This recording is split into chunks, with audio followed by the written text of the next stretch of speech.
teachings, right? So why all these things matter? Why these unwholesomes matter in our lives? Well, Buddha said, the words that we speak can create positive or negative karma in our life. Do not think lightly about this karma, right? You have to be very careful about the karma. So the intention behind your words really matters in your life.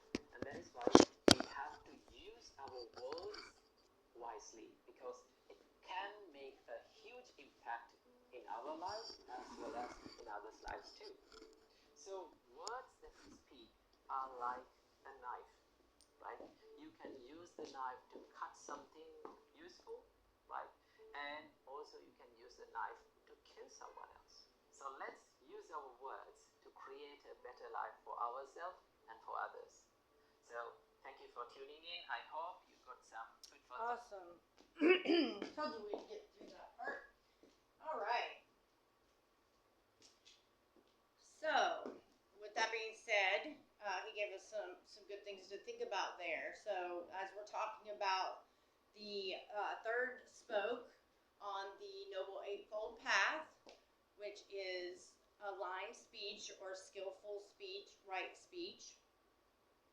Our words, when we start to learn to use our words in a wiser way, this is very helpful for our lives. Now, to do that, in Buddhism, we learn the 5 things, the 5 rules to follow.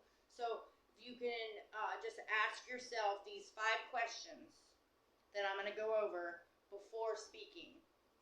This is really going to help you out a lot. So, and we're going to get into those now. So the 5 rules that can be added to our normal day-to-day speech, as well as when you're in a conflict or something with someone and you're trying to resolve something. The first question that you're going to want to ask yourself is that, am I speaking in the proper timing? So timing is everything. If someone is doing something that you're trying to correct, either they're a mistake, or you're trying to work through something and shed some light on something that is causing a little bit of an issue, and they're getting upset, going to them and speaking about it in that moment, they're not gonna, if they're in anger, they're not gonna hear you. They're not gonna receive the message as you're trying to tell them. Even if you're speaking the truth, they're in anger, and the anger kind of clouds the mind and the energy, and so they're not going to get what you're saying. So right timing is very, very important with your right speech. And so words are there's a beautiful saying, words can make people and words can break people. Understanding the power we hold is important, and it matters how we use this power. And so our speech is power, right? And so if we are saying things that are hurtful to people and whatnot, and using the wrong timing to speak our truth, we're not conveying the proper message. It may come across wrong, and so we definitely want to be asking ourselves these questions. So how can we speak in a wiser way? First, we spoke about using proper timing. Sometimes, even though it is the truth that we're speaking and we're being truthful and honest, what we speak is not in the proper time. And when it's not in the proper time, the whole point is to get this message across, and so we want to be wise about that. And the timing. Of course, if it's important enough, there will present a time that is going to be the right time. And if not, then maybe it wasn't even meant to be said. So you have to kind of go with your instinct on that and see how everything kind of collaborates together. The person who's receiving the message, though, when they're in the condition of anger, we've all been there. Somebody's trying to tell you something, and they just pick the most inappropriate time to say it, and you just don't even hear what they've got to say at all. So I have lost my place here, so I'm going to try to find it.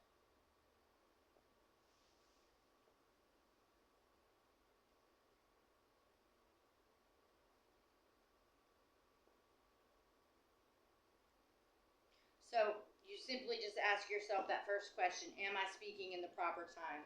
Is now the proper time? And if to show a mistake to someone, if you need to correct the behavior, then pick your right time. Okay.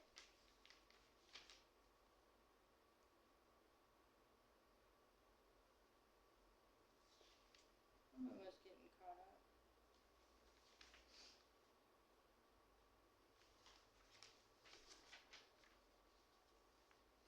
Okay, the second one is that we need to ask ourselves before, speaking to someone, especially about something so important as, trying to correct behavior or something that was going wrong or something that's bothering you. Am I speaking truthfully? The Buddha says that we need to follow truthful speech, so that you need to say the truth even if the truth is hard to hear. We need to put it in the right time and the right place to have better chances to communicate that effectively to people. Buddha says that even though I am right, even though this is the truth, we wait until the proper time to say it. So if it is not the correct time, to say the truth, then we wait until the right time is. Now, that doesn't mean that you need to tell lies or cover up the truth or just to buy yourself time. This says that you need to be patient and not panicky until the right time is convey the message. So the Buddha says, speaking truthfully is important. Why? Because when you speak truth, sometimes you may lose certain things, like if somebody doesn't accept your truth or doesn't like it, that's okay. But when you speak the truth, you gain one very important thing for yourself and those around you, is that the truth has been spoke. You have given honor to the truth. And that is very important, especially in relationships. This is why you need to be truthful, and so that you can build trust instead of destroying trust with people. You can't always take things back that we say. That kind of sticks on people for a long time. And when we tell lies to people, of course, that's the first thing that they're assuming the next time you speak. They're trying to dig out whether or not you're being honest, and that's not the type of relationships that we want to have. So the second thing is, am I speaking truthfully?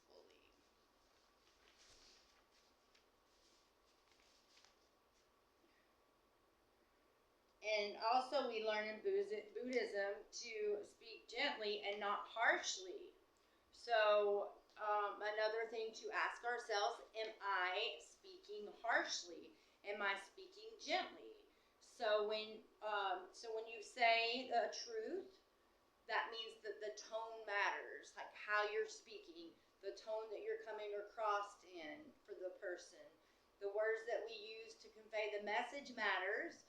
And I've seen a lot of people showing other people mistakes in rude and harsh ways, and sometimes they feel like, or sometimes humans feel like, well, if I don't use that tone, if I'm not real direct with it and kind of harsh, they might not get my point. And that does stem from a certain place. Does anybody want to guess? Childhood.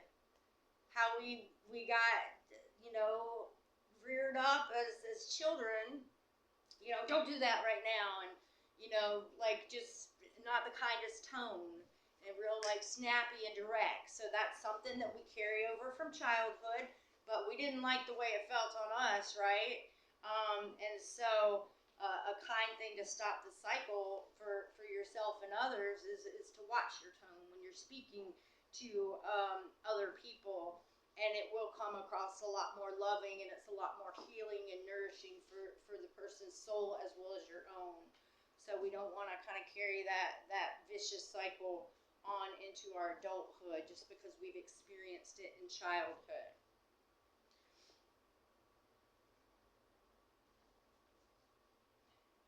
And then also another thing to consider is, say you're not speaking to a child, say you're speaking to an adult, but you come at them with a harsh tone and harsh words and kind of snappy with them. They're not going to get they're not going to get your point. You're not going to convey your point because you have just pushed a button. You just triggered them into having hurt feelings, messing with their mentality and everything. So that instantly sets them in here and in here, and they're not here. They're not listening, and you're not conveying the truth. You just pushed buttons. So we definitely want to watch out for that. So using kind words is definitely a better choice, and a gentler tone. So being harsh on their emotions, we don't want to do that to people. We don't want to further people's scars that they already have, right? We would like to be healers and help lift humanity up versus just putting them down, and that's not a way to build ourselves up either. It does absolutely nothing good for your karma, and does nothing good for you when you're all alone later and you're like, maybe I shouldn't have done that. So yeah, we want to be very watchful of that. And then also when we speak a little more gentle, they have an opportunity to hear, and they may never have had anyone talk to them like that and be more compassionate and kind. And so that's something wonderful that we can offer instead. So what makes a gentle man or a gentle woman is not how you dress, the car you drive, the fancy stuff that you wear, or how much knowledge you have. It is the words that you speak and the way that you convey your messages, the way that you communicate and connect with people. So that brings us to another thing that to consider for ourselves when we're speaking to people is, am I speaking gently? So if you want to be a gentle woman or a gentle man, it's not about putting on a fancy suit and holding your finger right when you're drinking tea. It is about how gentle you are with your words and your actions towards other people. So speech can be very beneficial to us in the way that we convey ourselves to other people, and it can be helpful for them, or it can be very harmful.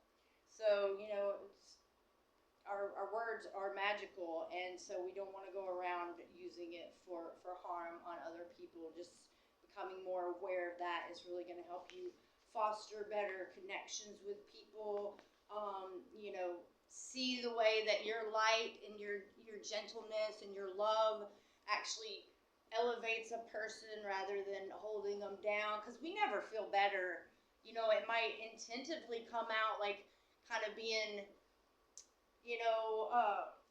over them or whatever, I'm your boss, but it never makes us feel good for the long term, so when we can realize, when we're able to start speaking more compassionately with people, with more love, more gentleness, picking the right time, and speaking the truth, we're going to find a lot of great things that come from that. So now to do your intention has a lot to do with this also.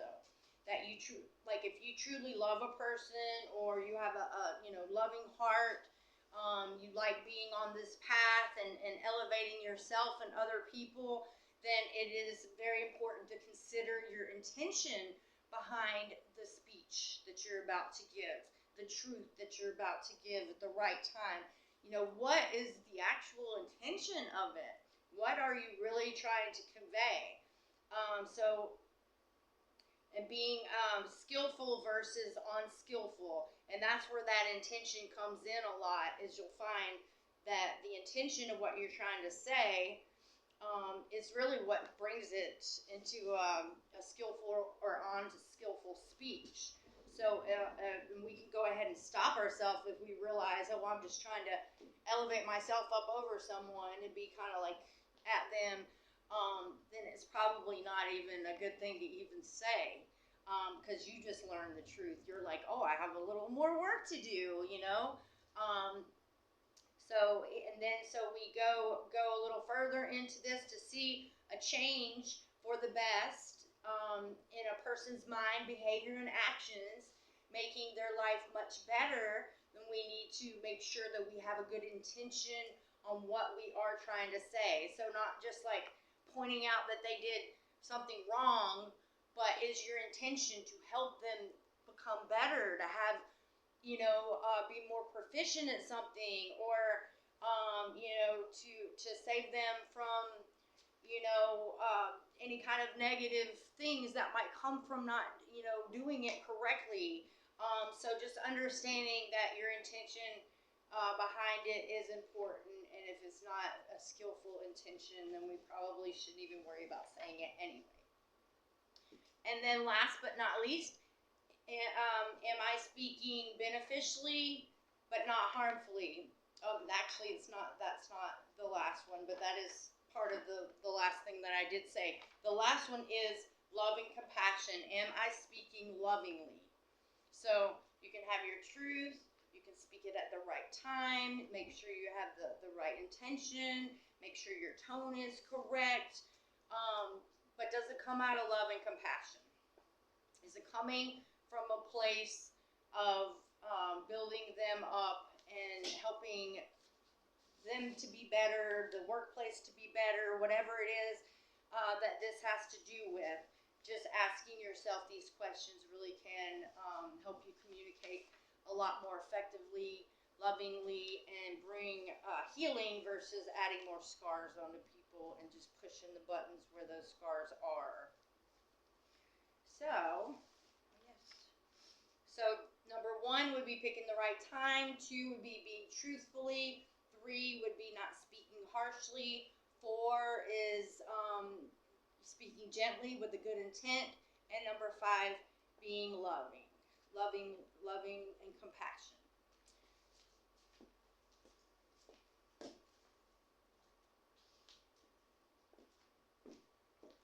This video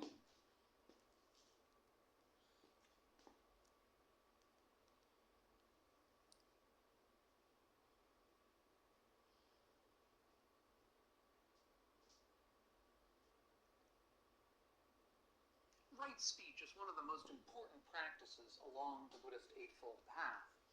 It's also one of the most difficult and at times counterintuitive. There's a lot to it, and it's the sort of thing that we have to deal with for most of our lives. For most of the day, we're dealing with speech in one way or another. There are also some good questions about how we're to interpret the practices that the Buddha recommends, and I'll get to that in a bit.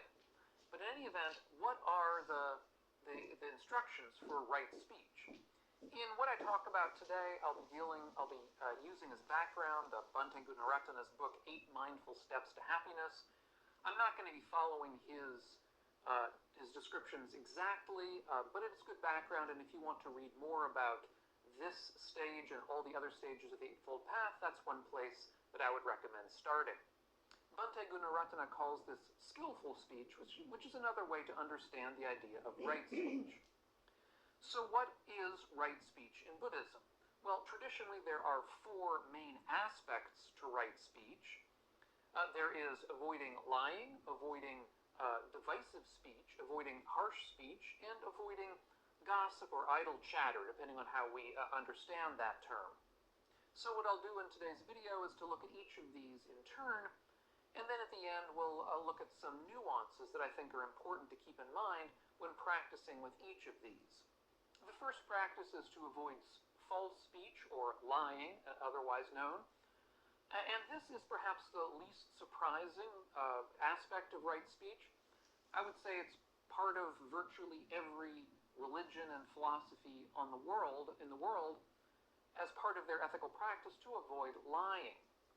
Now, that said, this doesn't mean that this is an easy practice. For one, it's very, very difficult to avoid lying to ourselves, if to nobody else. We lie to ourselves, I think, all the time in our estimations of our own abilities or lack thereof, and in other aspects of how we deal with the world. So we shouldn't think that avoiding lying is somehow very simple. It certainly isn't. That said, It's critical to keep in mind that the Buddha did not believe that we should simply speak the truth willy-nilly. He believed that there was a time and a place for everything in this sense, that there were certain truths that we should speak in the sense that they were necessary to speak. However, they would be painful or difficult for other people to hear. If there are certain truths that are difficult for other people to hear and yet would be useful to them, then it's incumbent upon us to find the right time and place to speak those truths. We shouldn't simply speak them at our first opportunity, because that can really create more harm than good. Further, if a truth would be painful or difficult to hear and isn't necessary or doesn't produce any good coming out of it, then we should decline to speak it. We should not speak our minds in that case. Again, a difficult practice for some of us. What this enjoins upon us, and indeed we'll see this with all aspects of right speech, indeed all aspects of Buddhist ethics, is to be mindful of the character of our speech, so that we speak truths when they're useful and decline to speak them when they're not. Our second practice is to avoid so-called divisive speech. There are times when we may come into information that we believe might divide one person from another by exposing some information about a person that's going to cause enmity or hatred or resentment to arise between them. And the Buddha says, again, that we should avoid speaking in divisive ways. Now again, this is a difficult practice. I think many of us, I've certainly known many people who sort of revel in their ability to find information about other people that they don't like and to disseminate that information as widely as possible. For many of us, I think there's a sense almost of help, of aid in pulling people to our own side against some other people who are understood to be different and perhaps less skillful or less ethical. Indeed, it can be sometimes a source of comfort to us to act in this way, but the result is we become more alienated from one another. And indeed, I think if we pause a bit, we can consider that there are even forms of media that are around us a lot whose sole existence basically is to foment these kinds of divisions between people, to construct the world in an us versus them kind of way. Once this goes far enough, it seems as though the truth goes out the window in favor of power, in favor of saying whatever needs to be said in order to make us more powerful and make the others less powerful. And I think we can see that this is not a healthy way to live in the long run, especially if we're in any kind of a democracy where getting things done is going to require us at times to compromise with people with whom we don't necessarily agree. In order to compromise with people of different opinions, we can't always frame them as being terrible people. That's not useful. And neither is it useful in our daily lives to think of our neighbors in this way. So again, the Buddha asks us to refrain from divisive speech. Our third practice is to avoid harsh speech. That is, speech that is angry or cutting or nasty. Now, I think this goes doubly for online discussions. Of course, the Buddha was not familiar with those quite a bit after his time, but I think it's particularly a problem online where we're not able to accompany what we write with our facial expressions and tone of voice, and so sometimes something that we may write without any bad intent may nevertheless come across as being harsh if it is simply said plainly.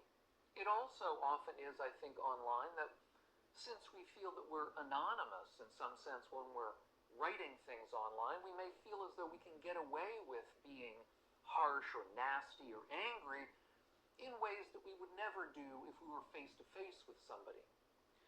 So, in general, online discussions are a particular place where harsh speech becomes a problem.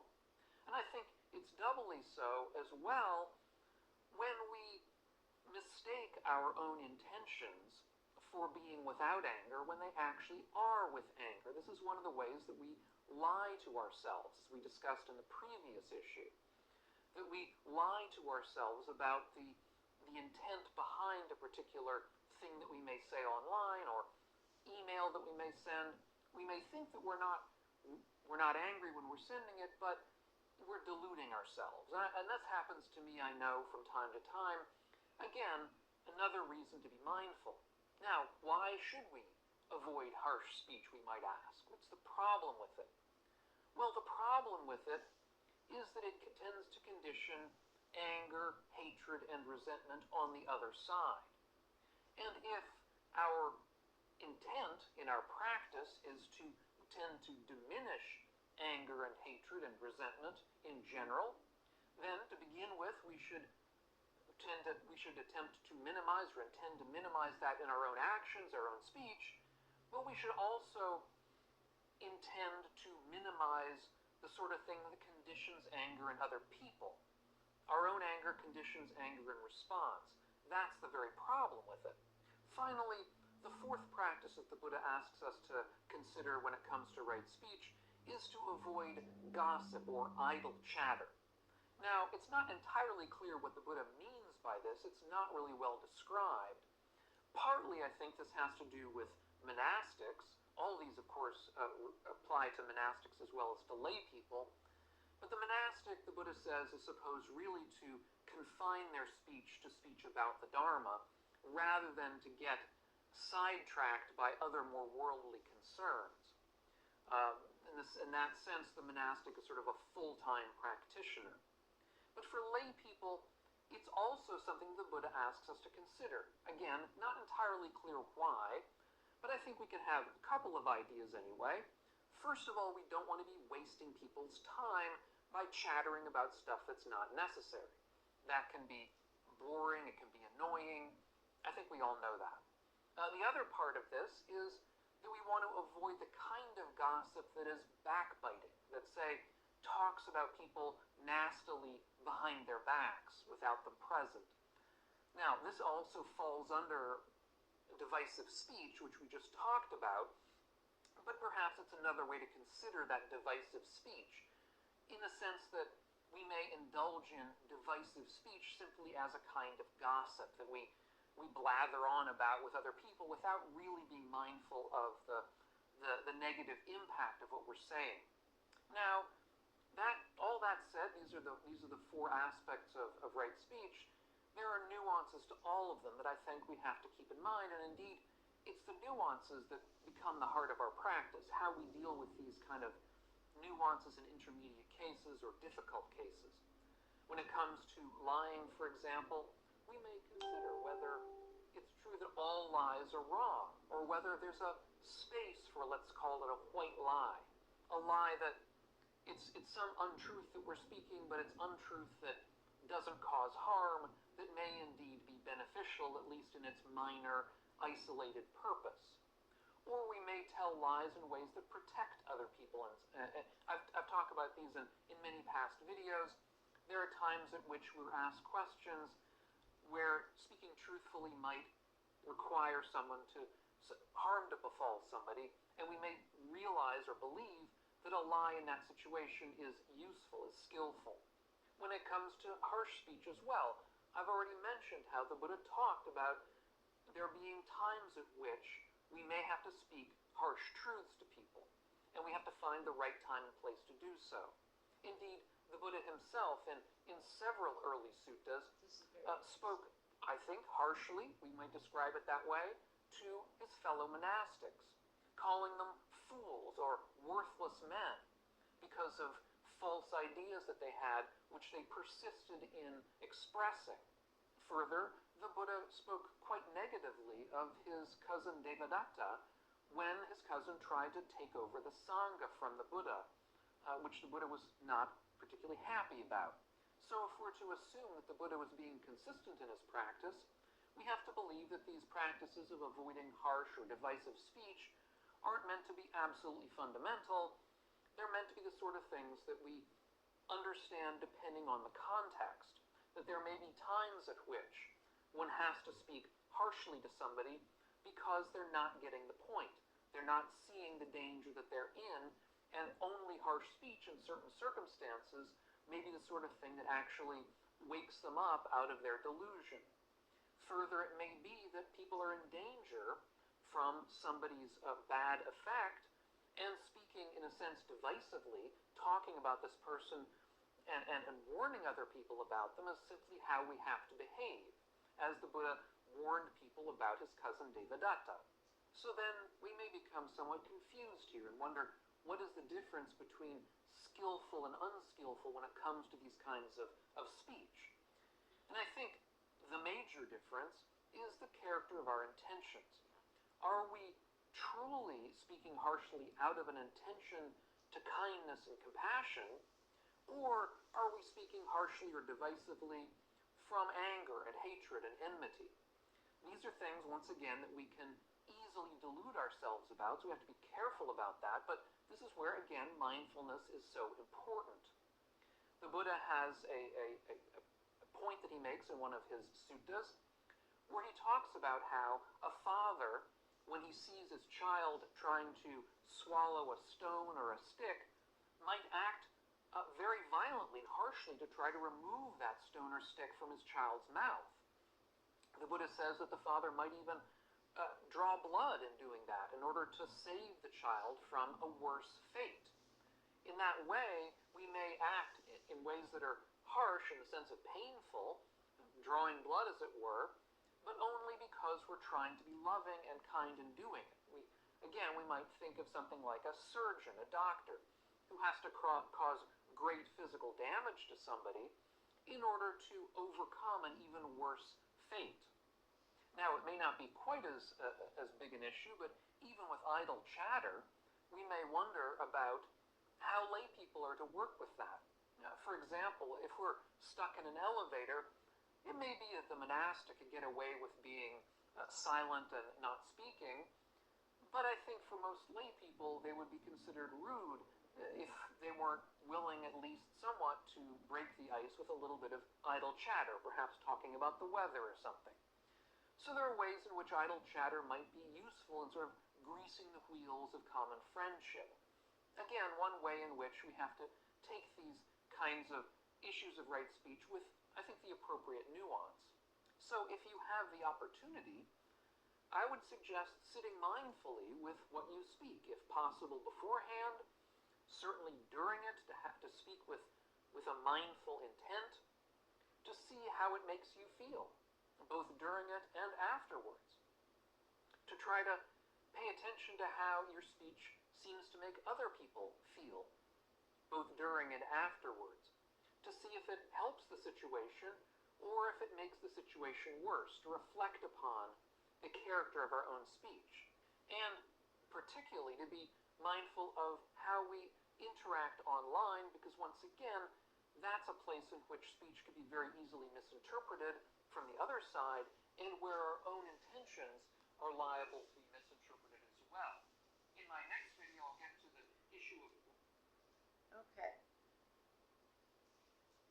Yeah, so I do want to point out the one thing that he was talking about Buddha, how he did use some divisive, thank you, speech, and did kind of, speak harshly at times, but, again, his intent was what kind of shines through the intent. And so we have to kind of discern that for ourselves and what is going to feel skillful or unskillful for us as starters. And if we use that to be our kind of guidepost, am I going to feel bad about this later, or is this something that's righteous, that I really feel like I need to speak this truth now, or speak it in this specific way.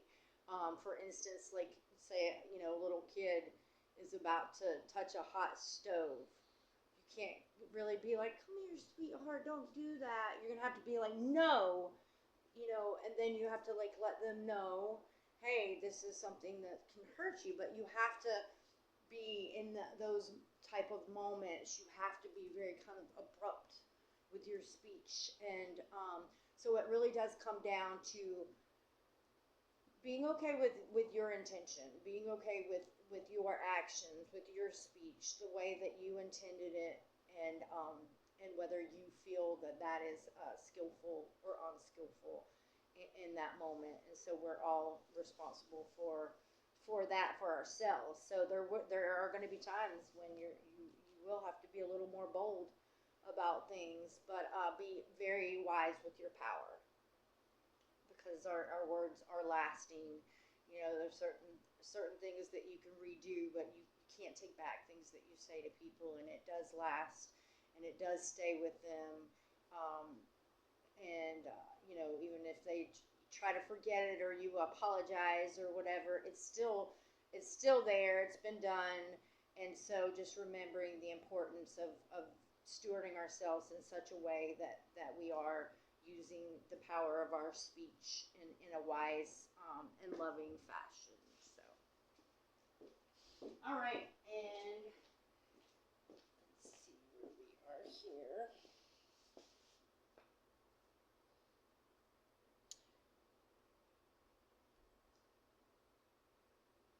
We've got our.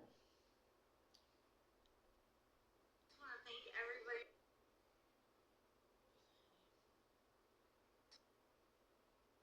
My passion and my joy is to help people reach that.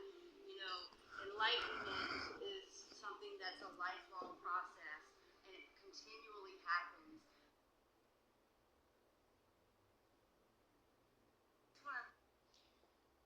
All right, so for some reason we are having all kinds of technical difficulties, and that is not an issue. So today we're going to use these instead of the one that I have prepared on the course. So these are the cards that I pulled today from the Reiki Healing of the Mind for us. Okay. Oh, thank you. Yeah, just scoot it on over. That's perfect. All right. So first up, we have expressing gratitude. So the simple act of expressing gratitude to someone can make a big difference in that person's life.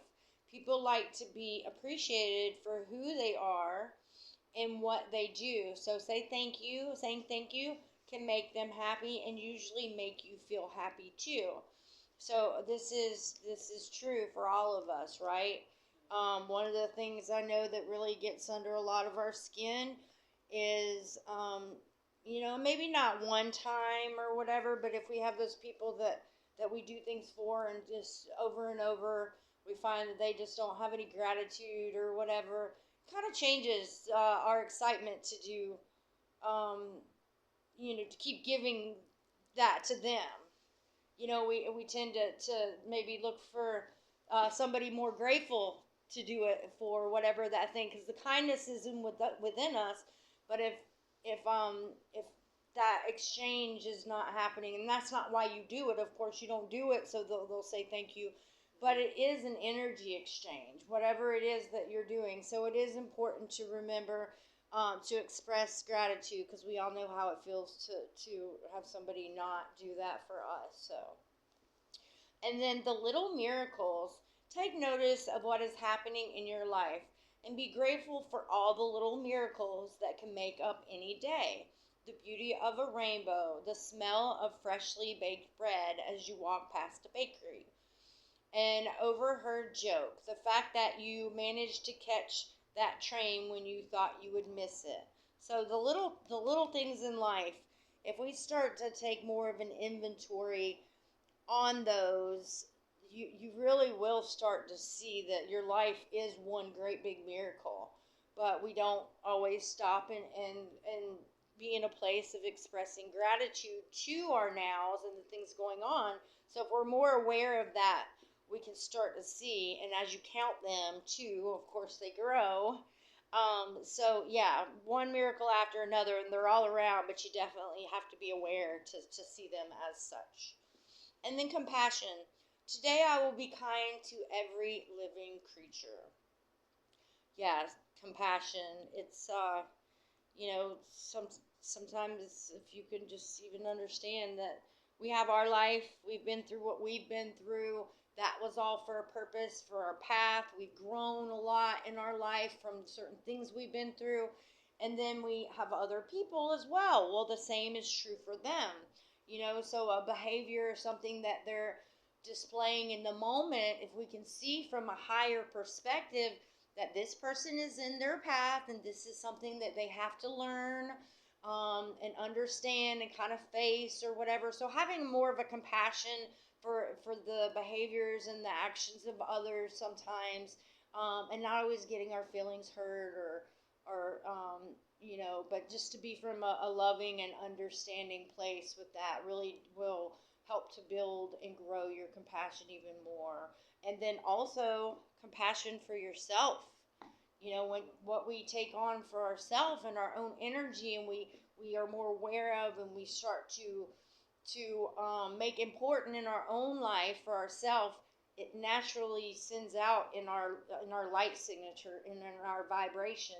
So it it's best to start with yourself, and then it just naturally becomes a part of you. And so that's what we have on that. And now did I leave my stuff over here? My attunement work? Oh, right here. All right, so if you all want to just think of something, maybe something that you want to try to put up for the divine to help clear right now, anything that you may be aware of or not aware of that might be a blockage for you that's keeping you from doing and receiving your fullest, highest potential. So just kind of visualize it and seeing it being burnt away right now, and as we work towards and on this path. So we're going to go ahead and do some work on that right now. Just letting that go and releasing any blockages that might be hindering you from your highest good and highest potential.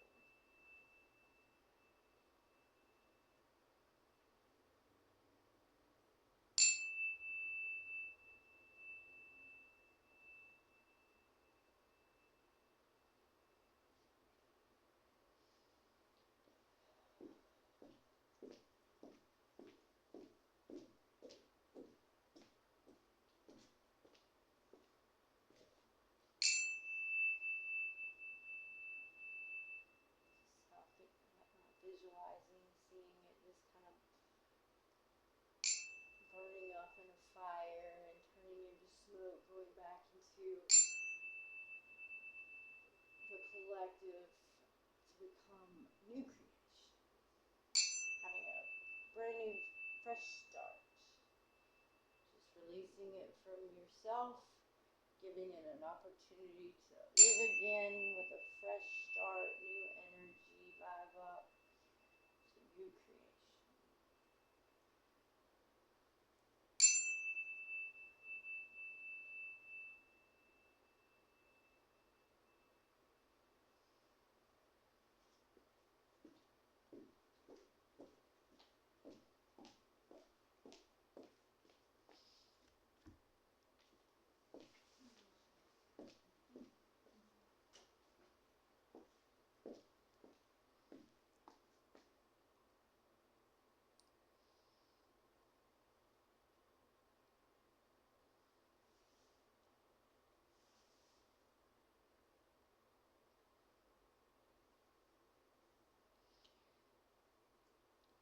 Alright, and we're going to do our Patanjali chant and then... Namaste. So I want to share something with you that can help you during meditations, breath work, mindfulness, just to still your mind, quiet yourself, and allow more access to hear your higher self. Yogena tutasha bodhe nuvacha valum travashati kena yopakurat dim rabadam bodhidam patanjaliyam.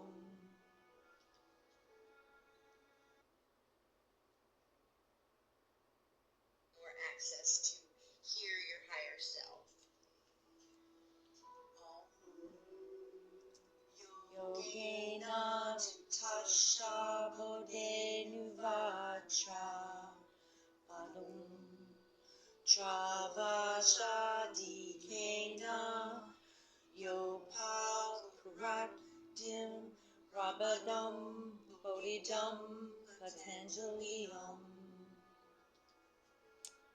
3 times a churn.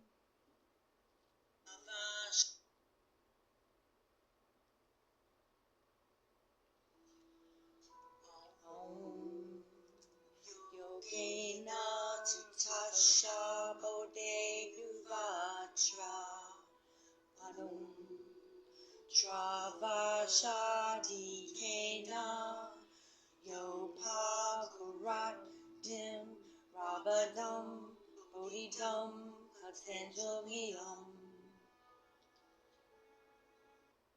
Awesome.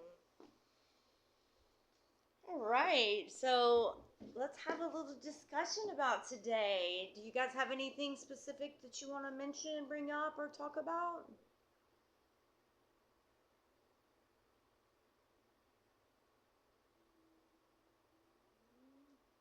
Okay. I guess when I showed you earlier about my cousin on the phone, Uh-huh. I would never ever say that to her. But I put it on there as for me to kind of shift when I saw her. And I was listening to it, I'm like, oh, maybe I shouldn't have done that. I didn't speak it. Yeah. So that's really different. Well, so your intention was to have a laugh versus feeling any anger or wounding or whatever. So the intention is there of goodness, but and if you feel that you want to change it later and make it something a little different, but you're not coming from a bad place. You're trying to help yourself heal from something, and using laughter to do it, instead of just wallowing in more suffering of it. So yes, you are coming from a good intention. So yeah. And Quinn, do you have anything you want to add today or speak? Hi there, y'all. Welcome in. Come on in. Make yourself at home. Yeah, check it out. I was just thinking, sometimes, there's things that we want to say to people, even if it's it might be harsh, or it might be or things that we shouldn't say to people that we just feel. And I feel like there are times when, maybe it's best that we just, we say it in our, away from that person to ourselves, or we write it down rather than bringing that energy to them. I feel like that's one way to kind of work with it, so that we don't end up, you know, telling them that kind of thing. Yeah. Yeah, and that's a skill that could be useful for sure. Um, and also being aware that you're not saying that out, like it's there, right? You're working through that, but you chose to not to spare them from that aspect of it. So yeah, writing your thoughts down and everything, then reflecting back on it, you may see, oh, well, that did kind of help me to be able to see my true feelings. Right. And be able to work through them, and then eventually you may gain more of a compassion for that situation, and then be like, oh, cool, that strategy helped me to be able to get through it. Yeah, so writing, we don't have to lie to ourselves. Like, we can acknowledge the true feelings that we're having. And so, yeah, that's what your journal is for. How else can we transform these feelings and these thoughts and these things that we go through, other than being honest with ourselves? So if we're like, shoo, shoo, I don't really feel this, you're not really dealing with it, right?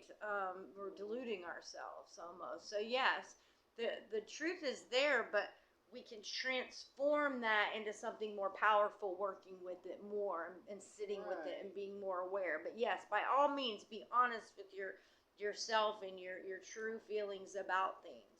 And that's when the only place you can really work with it. Because we could be like, nope, I'm on the path now. I can't have any of these feelings. Well, you're just pushing, they're still there. And so working with them and being aware is how we do transform them. So yes, for certain, be honest with yourself. Pushing them down, can lead to kind of an eruption eventually. It's like trying to push down a beach ball is a metaphor that I've heard before. Oh yeah. You can try and hold that thing underwater for as long as you want, but eventually, either you get tired or just you lose focus on it and just it bursts out. Yeah, most certainly. Yeah, I can tell that what Quinn said hit a good chord with you there. That was very. I'm glad that you brought that up. Would you like to share with Cheryl what we discussed the last time that we were together?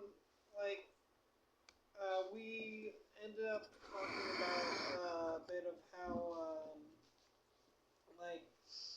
we can influence people sometimes without even really speaking with them, or without just by them seeing the mood that we're in, or them seeing uh, seeing how we behave, and even just as a stranger.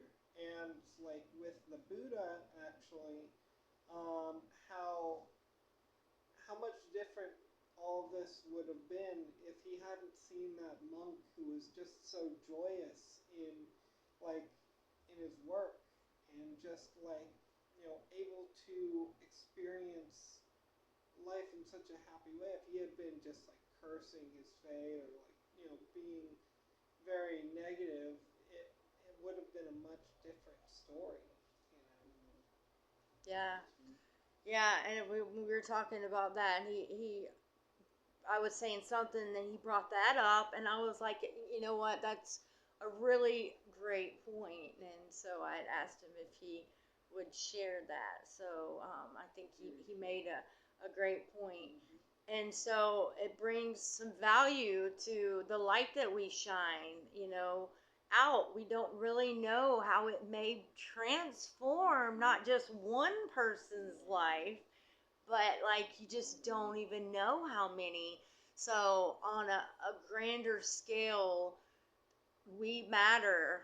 Our actions matter. Even when you think no one else is watching, that monk wasn't playing a role. He was in the now. He was enjoying and content with the work that he was doing. He was in the flow. He was feeling harmony. And that was seen from afar from the Buddha, and look what came from it. That reminded me of something at work. I started a new job about 3 weeks ago. Okay. And I interviewed with a panel of 3 people in HR at TMH HR. And I worked with 3 of them. And they're all in their mid to late 40s, I would say. Maybe one guy's in the 50s. And I've been doing a really good job, they've been telling me. And as of last Tuesday, we had team meetings every Tuesday. And I noticed the senior guy, as he was talking to me, he addressed me as Miss Cheryl. They always said Cheryl, first 2 weeks. Then the other lady did the same thing that day, and all 3 of them were doing that. And I asked my trainer, and she looked at me, she says, because you have an energy, a presence that commands respect. I've never been told that. I'm like, are you serious? She said, yeah, you do. And I said, when people say Miss Cheryl to me, it makes me feel old. My kids, my daughter's 26, my son's 28. I know all their friends, especially my daughter, and she invites me to go out with them. She says, "You're a fun mom." And I said, "Don't call me Miss Cheryl or Miss Noel, please, just Cheryl." And they all call me Cheryl. And these older people are doing this. I'm like, what the heck? I said, "Please call me Cheryl." I said, I appreciate you. Thank you that you feel that way. I said, Cheryl's. Aw. Right. You know, I'm just shocked. Like, so it's kind of like my energy just goes out. One girl came and said, "I'm just going to let you know, I just come into your office every day because I love the energy here. It feels like a safe space." So Awesome. whatever Yeah. I'm doing, I'm walking around always smiling and just sharing Yeah. my light. So It does. you're right. It does have an impact on people for certain. Hi, y'all. Welcome in. Please make yourselves at home. I wasn't aware at all that was happening, but Yeah. Yeah.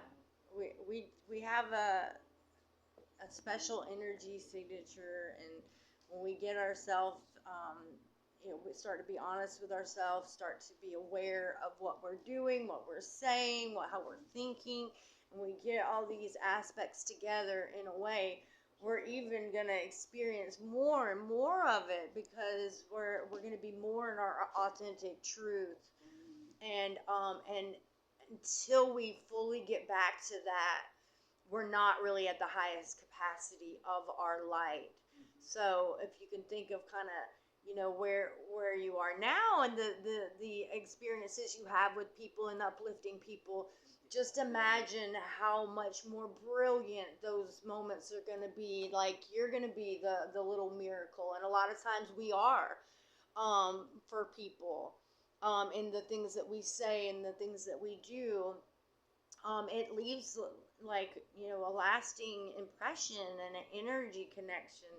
And so, yeah, the more and more that we grow back into our authentic true self and in our, towards enlightenment, we are really going to have an even more brilliant effect on the people that we interact with.